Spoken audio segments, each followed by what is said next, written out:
Welcome. You are with the Carlsbad Hub of Vesta, and we are going to be talking about co-parenting through the holidays and self-care. First, I want to make sure I introduce you to our entire in Carlsbad. Ken, you want to introduce yourself? Sure. Thank you, Laura. Hello, everyone, and thanks for joining us. My name is Kenneth Lee. I'm the family law attorney here in the Hub, and my entire practice is dedicated to family law. I deal with all things relating to divorce, during the divorce, and even after the divorce. So I'm looking forward to sharing some knowledge with you today. Okay, thanks, Ken. And Cinda.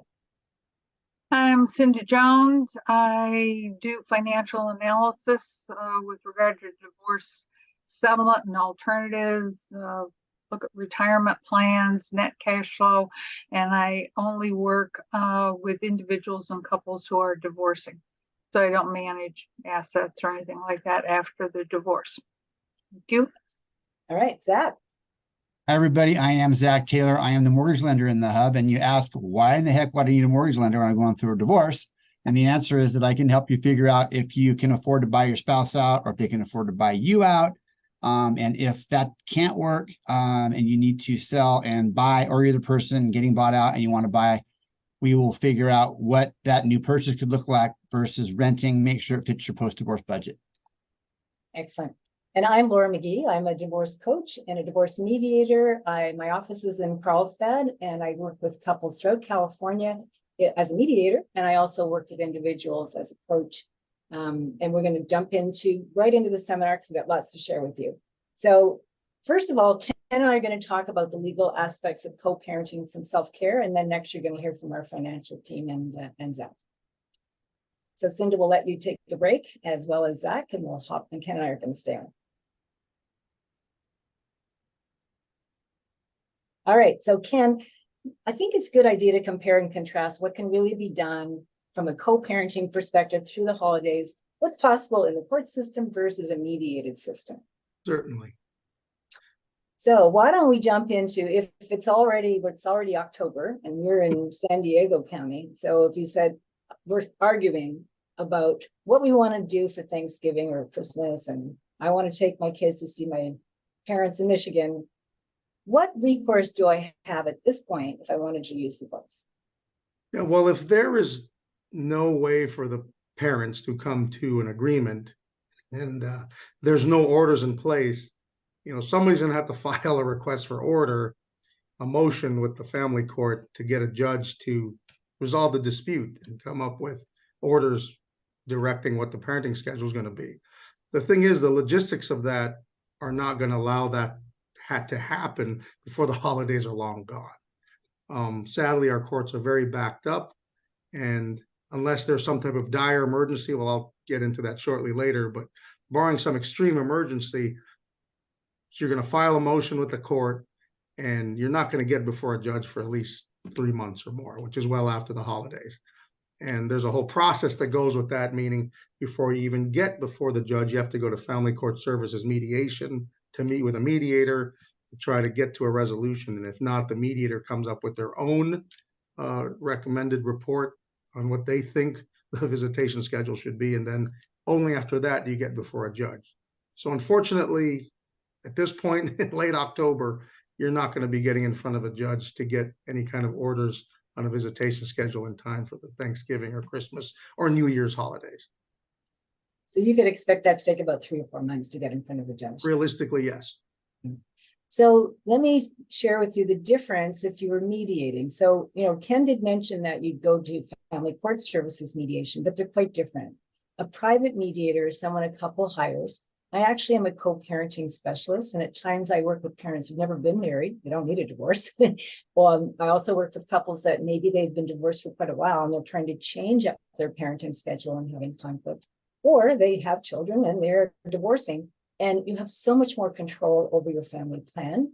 I like to say you get to think like parents instead of a judge. You get to build in all kinds of nuance and really pay attention to your kids' needs. Do you have a child who won't come out of their room because we've got a lot of anxiety issues going on right now and it's exacerbated by the divorce? Maybe you're going to have different parenting plans based on the ages of your children. Teenagers might be quite different. I worked with a couple last night and they're they have a child who's in his senior year, so he goes 2 weeks to mom's house and 2 weeks to dad's house. You're not going to do that with a young child.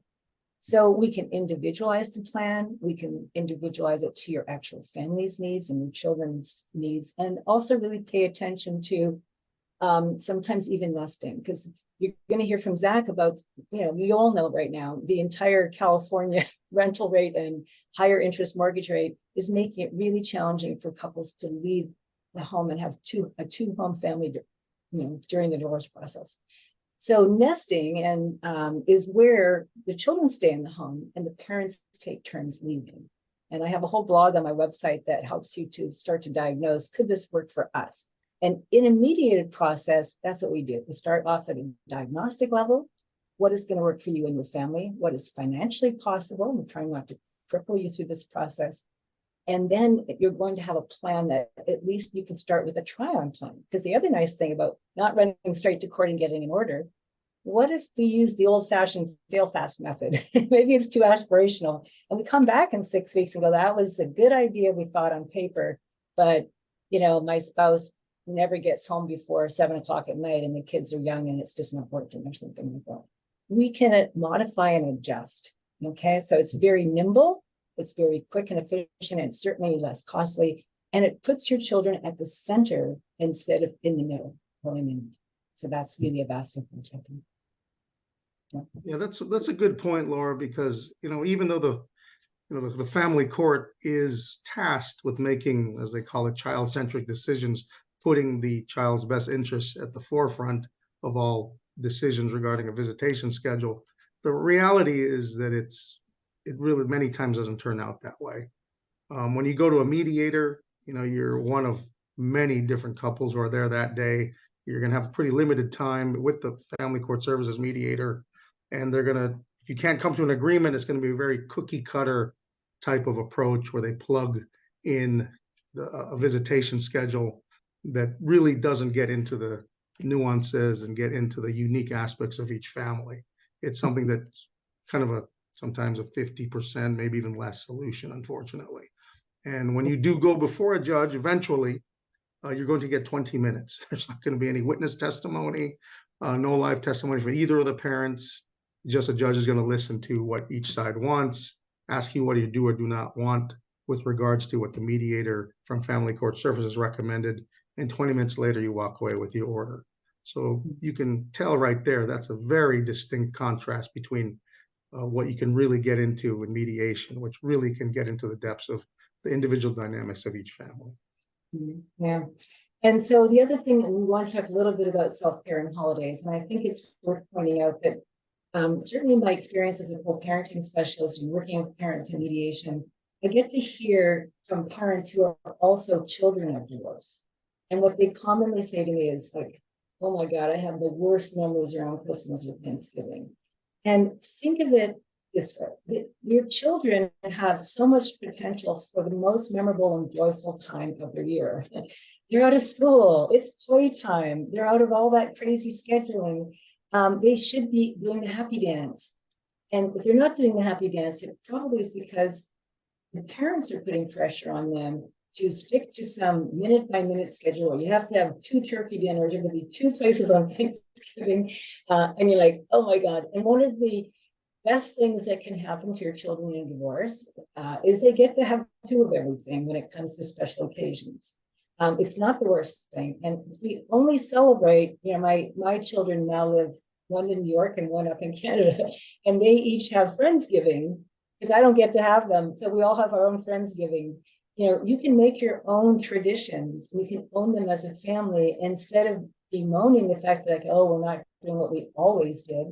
Celebrate that this is a new beginning, a new opportunity to build new memories that your children can enjoy, because you really ultimately are responsible for planting the seeds of joy for your children, or taking it away, pulling them up like they were weeds by mistake. And so I want you to carefully think about, if you are trying to make a holiday plan right now and you're struggling with it, put yourself in the child's position. What kind of experience are they having? You have them get up at 8 o'clock on Christmas morning and go to somebody else's house, and don't overpromise. I always say, do you want to give a dog a bone or you want to get it out of the dog's mouth? So the overpromise is saying you're always going to spend Thanksgiving. That's an overpromise that one day you might say, oh, not this year, I'm taking that bone out of your mouth. Not going to go well. Giving the dog a bone is, here's our schedule, but guess what? This year, things are going great and really would love to invite you to my home. I'm sure the kids would enjoy it too. Why don't you come like between 2 and 5 or something? So you've gifted the bone, shall we say, instead of trying to tug it away. And it's much better to be receiving a gift than be told that the gift that you promised was being taken away. So think of those as some of your gifts. Anything you want to add to that, Ken? And then we're gonna have a short session tonight because we want to make sure that we don't hold you here for too long. We know that it's hard to be a captive audience when you're listening. But is there anything you want to add to that concept? Yeah, kind of just to build on what you said with regards to putting your children at the forefront of your decisions. Some people always come to me and they feel that the only way they're going to get to a resolution on custody visitation during the holidays or any time is we've got to get in front of a judge. But, using mediation is such an outstanding alternative. But if you can't get there, I always tell parents, try to work with each other on coming up with a resolution. Maybe you'll have an attorney of your own and use those attorneys. And I do this all the time. I help negotiate a resolution, an agreed upon visitation plan. A lot of times it comes up during the holidays.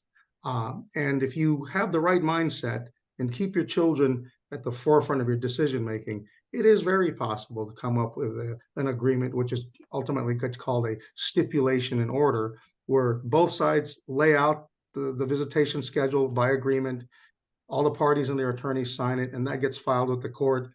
And it's so much cheaper than having to go to court, litigate it. And you actually can come up with a resolution that you've both agreed upon, ideally with a mediator, but even if not, you've worked with attorneys and worked with your co-parent to at least figure that out and put your children's well-being and happiness at the forefront. So always remember that that's an option as well. Yeah, thanks, Ken. And just the last tip on self-care before we hand you over to our financial peeps. The hardest time for most parents in the early stages of divorce is the holiday season, because we want to be with our children. And my kids were only 11 and 13 when my divorce started, and that for sure for me was the hardest time too. So just make sure you don't lean on your children, don't parenticize them, don't make them the shoulder you're crying on. Invite some friends over, find a place to be in other people's company. Distraction sometimes is part of our own healing, and just, you are loved. You've got people, all of us have people somewhere. And even if it's a Zoom call with, family that's not nearby, part of your self-care is to ensure that you find some joy and happiness through this season, and you are doing some of the things that bring you pleasure.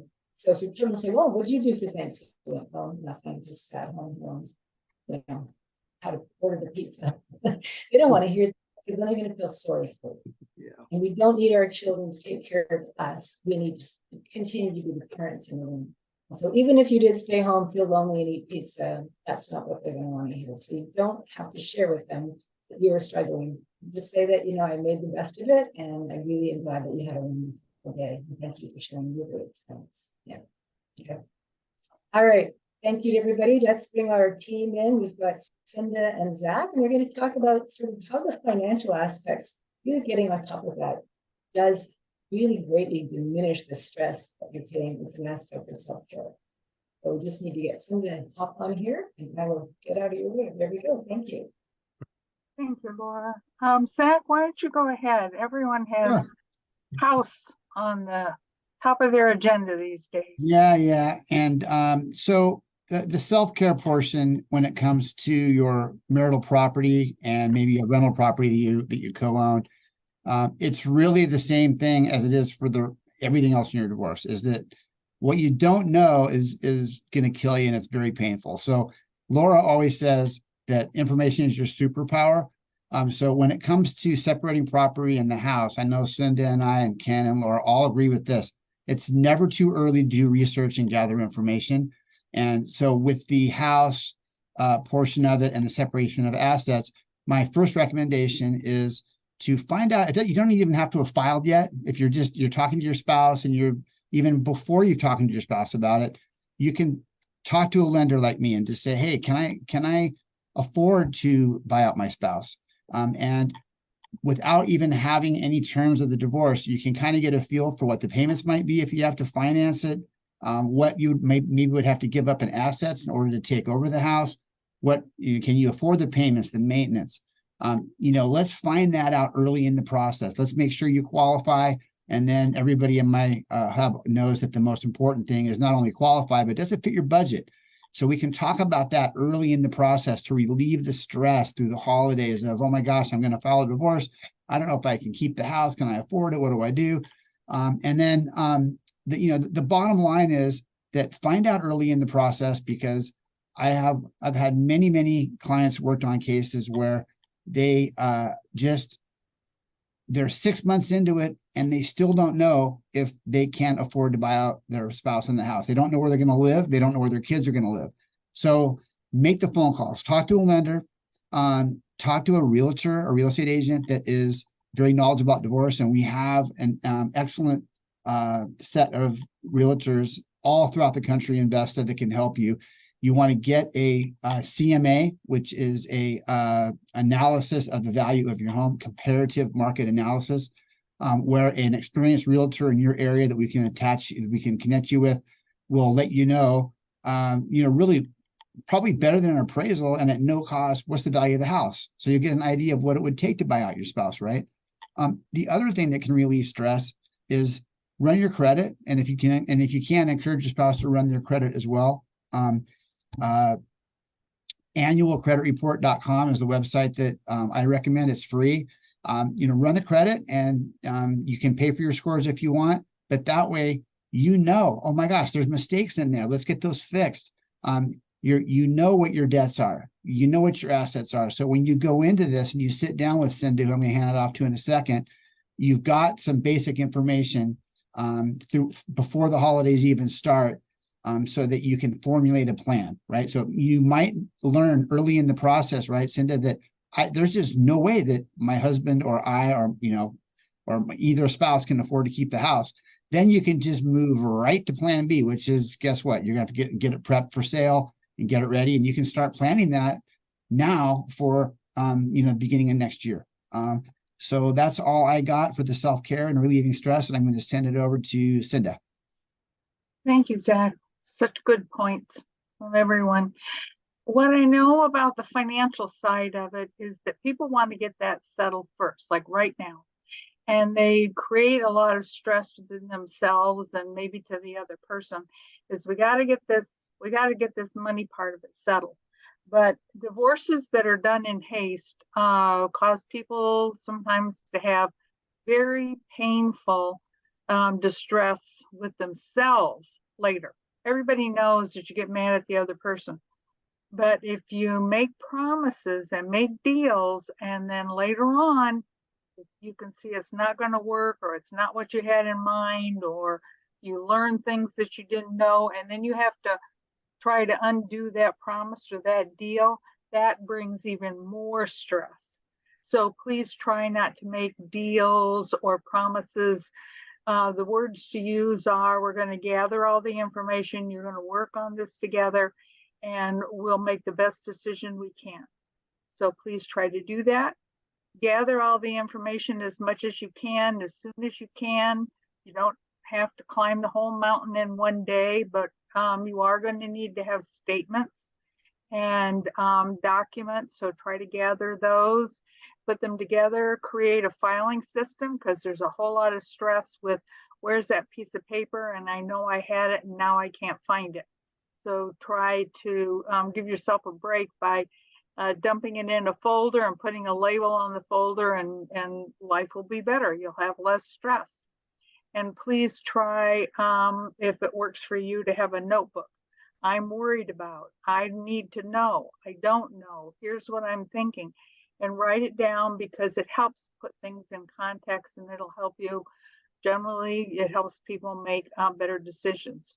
So thank you for being with us today, and we certainly all wish you all the best. And Cinda, I love that, the notebook idea and writing things down, because you go to bed at night and you got all this stuff going in your, in your head, because I'm going to forget this, I'm going to forget this. Just have a list and then it really does. When I use a list system for my life in certain ways, I just go, I've got it on my list. I'm fine. I don't need to remember everything. Right. So it's a simple strategy, but it works. Right. Yeah, you can even keep that notepad beside your bed. So if you do wake up, write it down, and then you can say to yourself, I wrote it down. Now I can close my eyes and take a big deep breath. Oh, Laura, you're on mute. I was going to say thank you. A lot of people keep notes right in their phone, and because maybe they're trying to not leave it at their bedside where their spouse might still be sharing the other side of the bed. So, privacy is something once you give it away, you never get back. So that's part of self-care too. And also, I would say as part of self-care is, everybody watch Meet the Fockers. So the circle of five, the trust circle. I always tell people in my coaching practice, you can tell 5 people about what's going on in your divorce. One of them is probably your therapist. One of them is your mediator, your attorney. You're getting small because you never get that back. Yeah. And we all love to watch train wrecks, and any kind of other chaos makes us feel like at least it's not us, but people love to watch your chaos. Protect yourself and your loved ones, especially your children, from spreading your story too far and broad. You'll never be able to. My metaphor is toothpaste. Yeah. Once you squeeze it out, it's not going back in, so it better be Get it clean. back in. Yep. So I hope this has been some helpful, interesting tips for you. Do take care of yourselves, take care of those you love, and know that the best gift you could give your children is a memory that they'll have as an adult, that our parents divorced in a way that I really respect. And they held me in their heart through this process. And here's what you can do for that. Go ahead and write the story you hope your children will one day tell about your divorce. And that's what should be in your notebook, because that's your North Star of how to behave the rest of the time to this world. Thank you for joining us.